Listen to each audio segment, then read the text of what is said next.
प्रदेश सरकार ने एक बार फिर से छात्र संघ चुनाव कराने के मामले में सरेंडर कर दिया है।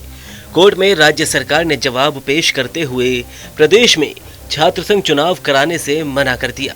इसमें राष्ट्रीय शिक्षा नीति लागू करने का हवाला देकर चुनाव करवा पाना असंभव बताया था। सरकार ने लिंगदोह कमेटी की सिफारिश का हवाला देते हुए कहा कि सत्र शुरू होने के 8 सप्ताह में चुनाव करवाए जाने चाहिए थे। फिलहाल ये भी संभव नहीं दिख रहा। जवाब में नो यूनिवर्सिटी के कुलगुरुओं की सिफारिश भी शामिल की गई थी।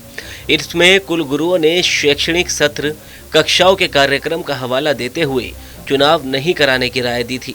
सरकार के इस जवाब के साथ ही राजस्थान यूनिवर्सिटी में भूख हड़ताल पर बैठे छात्र नेता शुभम रेवाड़ को पुलिस ने जिस तरह से उठाया, देखते ही देखते ये वीडियो सोशल मीडिया पर शेयर होने लगा।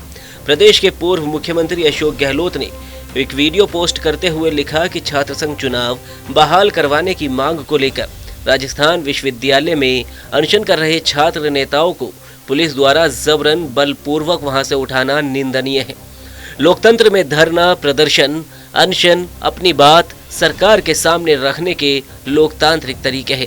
राज्य सरकार को बल प्रयोग की बजाय इन छात्रों से बात कर समाधान निकालना चाहिए। पूर्व उप मुख्यमंत्री सचिन पायलट ने भी लिखा कि राजस्थान में छात्र संघ का चुनाव भाजपा सरकार नहीं करवाना चाहती। हालत यह है कि छात्र सड़क पर धरना प्रदर्शन करने के लिए मजबूर है और उन पर बलपूर्वक कार्रवाई कर उनकी मांगों को दबाने का प्रयास किया जा रहा है।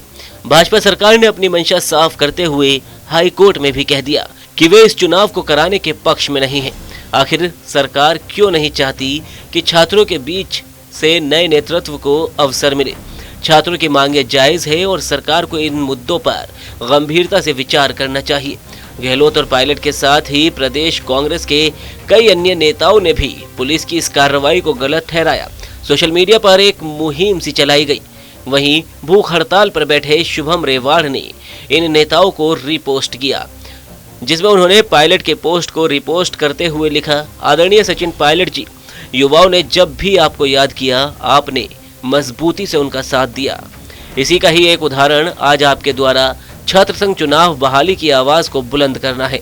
इसके लिए आपका आभार। विपक्षी दलों के नेताओं के साथ ही मंत्री किरोड़ीलाल मीणा ने भी छात्र संघ चुनाव के सवाल पर कहा कि कई बार जो गलती पहले वाले कर देते हैं वो हम भी करते हैं, वैसे गलती रिपीट नहीं होनी चाहिए।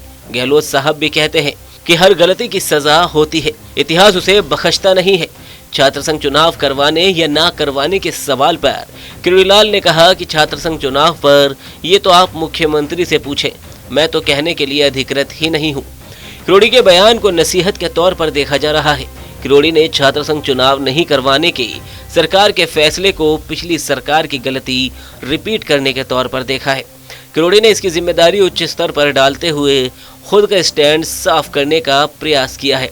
राजस्थान विश्वविद्यालय जयपुर की कुलगुरु प्रोफेसर अल्पना कटेजा ने अपनी सिफारिश में कहा था कि साल 2023-24 में भी राष्ट्रीय शिक्षा नीति लागू करने के कारण ही छात्र संघ चुनाव नहीं करवाए गए थे। चुनाव में छात्रों का वोटर टर्नआउट भी 25 से 30% से भी कम होता है। चुनाव होने से परीक्षा परिणाम में देरी होती है। इसके कारण राज्य के विद्यार्थी अन्य राज्यों में प्रवेश और प्रतियोगी परीक्षाओं से वंचित हो जाते हैं।